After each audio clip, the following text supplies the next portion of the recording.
सभी बच्चों को नमस्कार। आज हम आपकी वर्कशीट 16 क्लास 7वीं विज्ञान जो कि आपको 23 नहीं 25 नवंबर को करनी है, डेट गलत आ गई है। इसमें हम पढ़ेंगे उदासीनीकरण अभिक्रिया के बारे में, न्यूट्रलाइजेशन रिएक्शन। जब भी एसिड और बेस आपस में मिक्स होते हैं तो दो चीज़ें बनती हैं, सॉल्ट और वाटर। तो इसी को जो है न्यूट्रलाइजेशन रिएक्शन कहा जाता है या उदासीनीकरण अभिक्रिया कहा जाता है। जब भी अम्ल और क्षारक मिलते हैं तो लवण तथा जल प्राप्त होते हैं। तो ये हमें ध्यान में रखना है।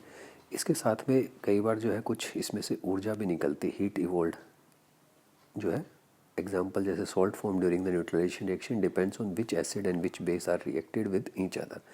तो ये किस पे निर्भर करेगा कि जो लवण बना है वो निर्भर करेगा कि कौन सा एसिड लिया हमने और कौन सा बेस। अगर दोनों चीज़ें ही प्रबल हैं तो ये हमारा जो लवण बनेगा इसका पीएच 7 होगा। लेकिन अगर एक चीज़ प्रबल है दूसरी निर्बल है तो जो प्रबल है उसके पीएच जैसा हमारे लवण का पीएच भी होगा। सो सॉल्ट प्रोड्यूस में भी एसिडिक, बेसिक और न्यूट्रल। जो सॉल्ट बनेगा वो एसिडिक, बेसिक और न्यूट्रल इनमें से कुछ भी हो सकता है। किसके आधार पे? जिनसे हम अभिक्रिया करवा रहे हैं उसके आधार पे। एक्टिविटी दिखा रखी है एक। इसके अंदर हमने एक 1/4 ऑफ ए टेस्ट ट्यूब को डाइल्यूट HCl से भर दिया, ठीक है ना। यानी 2 और 3 ड्रॉप्स ऑफ फिनोप्थिलीन इंडिकेटर उसमें डाला। उसको जब शेक करेंगे तो फिनोप्थिलीन जो है इंडिकेटर इस colours, there is no change in the colour of phenolphthalein indicator on adding the hydrochloric acid. तो एसिड प्लस इंडिकेटर डाला तो कोई चेंज नहीं होगा। लेकिन जब उसमें हम बेस डालेंगे, एसिड और इंडिकेटर के अंदर जो है धीरे धीरे हम बेस डालना शुरू करेंगे, तो जब एक ऐसी स्थिति आएगी कि जैसे ही हम उसमें एक ड्रॉप बेस का डालेंगे तो हमें ऐसा रंग मिल जाएगा। ये जो स्थिति होती है ये वो पॉइंट होता है जब हमको जो है न्यूट्रलाइजेशन स्टेट पे पहुंच गए हम। मतलब कि अब इसके अंदर जो है एसिड और बेस की जो मात्रा है वो बिल्कुल बराबर हो गई है, ठीक है ना। तो इसी को जो है न्यूट्रलाइजेशन रिएक्शन कहा जाता है। क्योंकि जो हमारा फिनोप्थिलीन इंडिकेटर है वो एसिड के साथ में कोई रंग नहीं देता, लेकिन जैसे जैसे बेस डालते जाएंगे तो एक स्थिति में जब ये पिंक कलर में बदल जाएगा, एक ड्रॉप डालने से पिंक और वापस अगर एक ड्रॉप एसिड का डाला तो कलरलेस, तो वो स्थिति न्यूट्रलाइजेशन रिएक्शन होती है।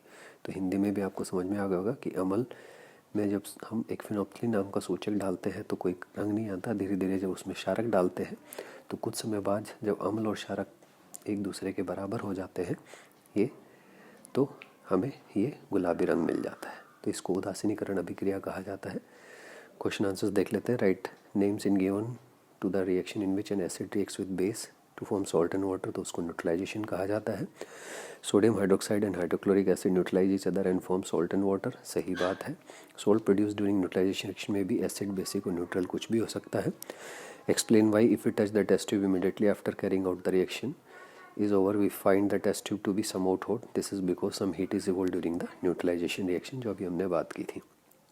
हिंदी में प्रश्न उत्तर देख लेते हैं।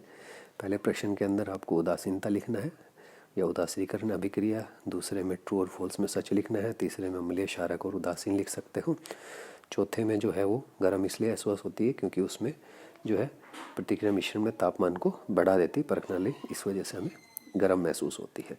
तो उम्मीद करते हैं आपको वर्कशीट पसंद आई होगी। देखने के लिए धन्यवाद। चैनल को सब्सक्राइब जरूर करें। Thank you.